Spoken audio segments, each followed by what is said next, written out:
Aya basi okuvaako ku family y'omukulu gwe bayita Philly Bongoley Lutaaya. Philly Bongoley Lutaaya ndoza oba owulidde ku nnyimba ze zonna. Kati nno Philly Bongoley Lutaaya aba family basobodde okuba ate nga bakubye emmeeza nga bagamba nti bafulumiza ekiwandiiko ng'ekiwandiiko kino kyonna kigenda kuba ate nga kirambika buli omu akozeseza oluyimba lwa Philly Bongoley Lutaaya yalukozesaako yalulikodinga gwoba ng'oli muyimbi bano ba fresh dad ba Brunoke baani mu nsonga ezo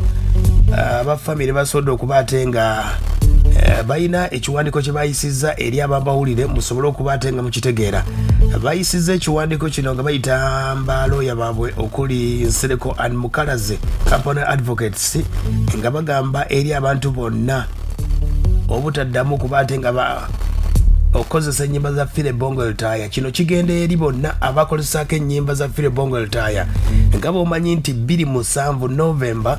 27 olwo project gye bakola abayimbi nga bajjukira Philly Bongoley Lutaaya. Kati ninyo Philly Bongoley Lutaaya project eno zijjukirako yatandika baali side z'ezzana abayimbi kwaliko mukulu Misa Semakula Jose Kamiru ne Bebe Cool bali ezzana w'omukulu Philly Bongoley Lutaaya nga bagamba kiki bayinza okujjukira Philly Bongoley Lutaaya n'okuba ate nga bategeeza abantu ku bulwadde bwa mukenenya nga bagamba balina okuŋŋaanyawo akasente bajjukire nga buli lunaku buli mwaka wabula ne balowoozawo n'ekintu ky'okukola ennyimba zino ziddamu. Kati abafamile baali babawa project eno nga ya myaka 2 gyokka okugiyimba n'okubeera nga bamaze obikozesa. Era bagamba nti mu kiwandiiko kino ekyabannamateeka baabwe bagamba nti bakolera ebintu bino ebintu bya digital okuli YouTube byonna byali tebinnatinka nnyo ate kati ssente mwe zisinga okuba ate nga ziva. Era bategeezezza obutaddamu kukozesa bintu ebyo olw'ensonga nti ku mateeka tolina kuba ate ng'oddamu ogakozesa olw'ensonga nti ebiyiiye by'omukulu birina kugenda wa Philly Bongoley Lutaaya ne famire ye okusobola okuba ate nga bitambula bulungi nnyo. 2017 abajjukira yali 27 December 16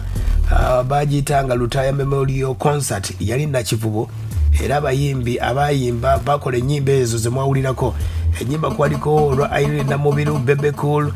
waliwo gwe bayita Abezwa waliwo gwe bayita Misa Semakula yayimba Joy Tabulangoni Bakabuye Semboga Joyana Kanyomozi Bobby Wine Nubian Lee n'abayimbi abalala bangi nnyo babategeezezza okuddamu kuba ennyimba ezo mu public oba okuba ate nga baziperforminga balina okuddayo mu family ya Philly Bongoley Lutaaya bafune license. Bagamba nti omuyimbi yekka eyakafuna license ye mukulu gwe bayita Edirisa Musuuza era nga akasente akava ku YouTube oba akava ku digital platforms ezisasula akasente bakafuna. Kati abakulu bano bayise bannamateeka baabwe ne bategeeza buli muyimbi yenna kakutande okuba ate nga ogamba nti oyaga kuddamu luyimba mbw ate oli yaluddamu bubi bano ba fresh dad ba Brunoke baagala kakasa nti bayimba bulungi mwetereze kubanga ekijja family ya Philly Bongoley Lutaaya egamba temukkirizibwa wadde okolamu kopi okutunda ennyimba ku mitimbagano wadde naye nga bagamba bali abakola project yali ya myaka 27 yali ya 27 28 29 emyaka egyo gyokka yaggwako. Kati bakikwasiza bannamateeka ow'omutwe omunene ensonga zijja kuba bwe zityo naye nga zezo ensonga okuvaako mu family ya Philly Bongoley Lutaaya ku nsonga ezo ebiyiiye bya Philly Bongoley Lutaaya basobole okuba ate nga abakulu babifunamu abaana babifunamu